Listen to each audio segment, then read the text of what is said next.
بسم اللہ الرحمن الرحیم۔ محترم ناظرین السلام علیکم۔ آج میں اللہ سبحانہ تعالیٰ کا نام الولی لے کر آپ کی خدمت میں حاضر ہوئی ہوں۔ اللہ تعالیٰ قرآن مجید میں 5 موقع پر اپنے آپ کو الولی یعنی محافظ دوست کہتا ہے۔ وہی ہے جو محبت سے اپنی مخلوق کی حفاظت اور رہنمائی کرتا ہے۔ الولی مخلوق کا رب اور محافظ ہے۔ وہی ہے جو دنیا اور آخرت میں مومن کی حفاظت، نگہبانی اور مدد کرتا ہے۔ الولی اس ذات کے قریب محبت کرنے والی، حفاظت کرنے والی اور محافظ صفات کو یکجا کرتا ہے جو کائنات کا مالک ہے۔ الولی خود کہتے ہیں سورۃ ال عمران آیت نمبر 68 اور اللہ مومنوں کا دوست ہے۔ سورۃ الشورى آیت نمبر 9 میں اللہ تعالیٰ فرماتے ہیں اور کیا انہوں نے اس کے علاوہ کوئی حمایتی یا دوست بنا رکھے ہیں، لیکن اللہ وہی محافظ ہے۔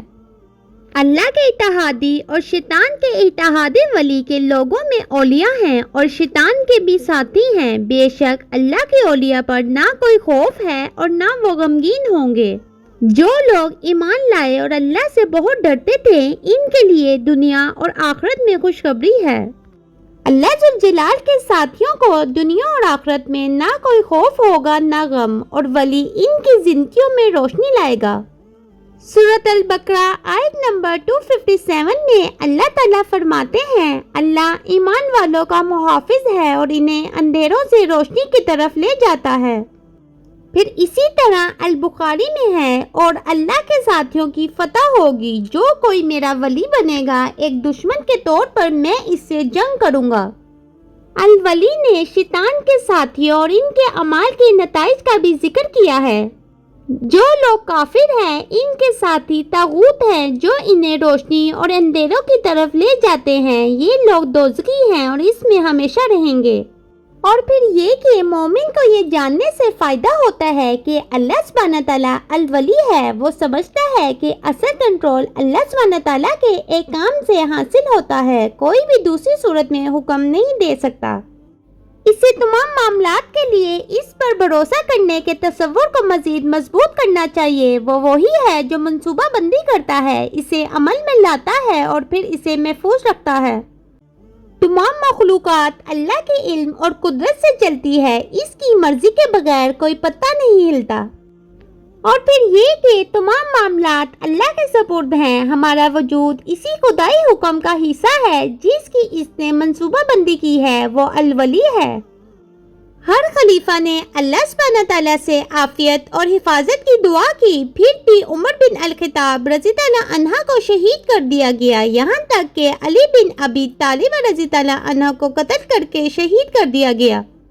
کچھ لوگ اس میں انصاف کے بارے میں سوچ سکتے ہیں، لیکن اصل اجر آخرت میں ہے۔ ضروری نہیں کہ کسی کے اعمال کا اجر اسی زندگی میں ظاہر ہو۔ اگر یہ ہے تو یہ اللہ کی طرف سے ایک تحفہ یا نعمت ہے۔ اور پھر یہ کہ اللہ کا ولی بننے کی کوشش کریں۔ اللہ تعالیٰ فرماتے ہیں میرے بندے کو اس سے زیادہ کوئی چیز عزیز نہیں ہے جس کو میں نے اس پہ فرض کیا ہے، اور میرا بندہ نوافل کے ساتھ میرا قرب حاصل کرتا رہتا ہے تاکہ میں اس سے محبت کروں۔ جب میں اس سے محبت کروں گا تو میں اس کی سماعت بنوں گا جس سے وہ سنے گا، اس کی بصارت جس سے وہ دیکھے گا، اس کے ہاتھ ہوں گا جس سے وہ پکڑے گا، اور اس کے پاؤں ہوں گا جس سے وہ چلے گا۔ اور اگر وہ مجھ سے کچھ مانگے گا تو میں اسے ضرور دوں گا، اور اگر وہ مجھ سے پناہ لے گا تو میں اسے ضرور دوں گا۔ البخاری۔ اور پھر یہ کہ تقوی کے لیے کوشش کریں۔ سورۃ یونس آیت نمبر 62 میں اللہ تعالیٰ فرماتے ہیں بلا شبہ اللہ کے اولیاء پر نہ کوئی خوف ہوگا اور نہ وہ غمگین ہوں گے، جو لوگ ایمان لائے اور اللہ کا تقوی اختیار کیا۔ اور پھر یہ کہ ایک نیک دوست بنے، دوسروں کے ساتھ محبت کرنے والا دوست بنے، ان کے حقوق کی حفاظت کریں۔ رسول اللہ صلی اللہ علیہ وسلم نے فرمایا اللہ تب تک بندے کی مدد کرتا رہتا ہے جب تک بندہ اپنے بھائی کی مدد کرتا ہے۔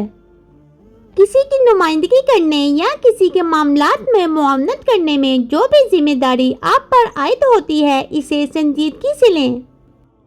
اور پھر یہ کہ اپنے آپ کو یاد دلائیں کہ الولی ہر وقت اس کی طرف رجوع کرنے اور اس پہ بھروسہ رکھنے کے لیے بہترین حلیف ہے۔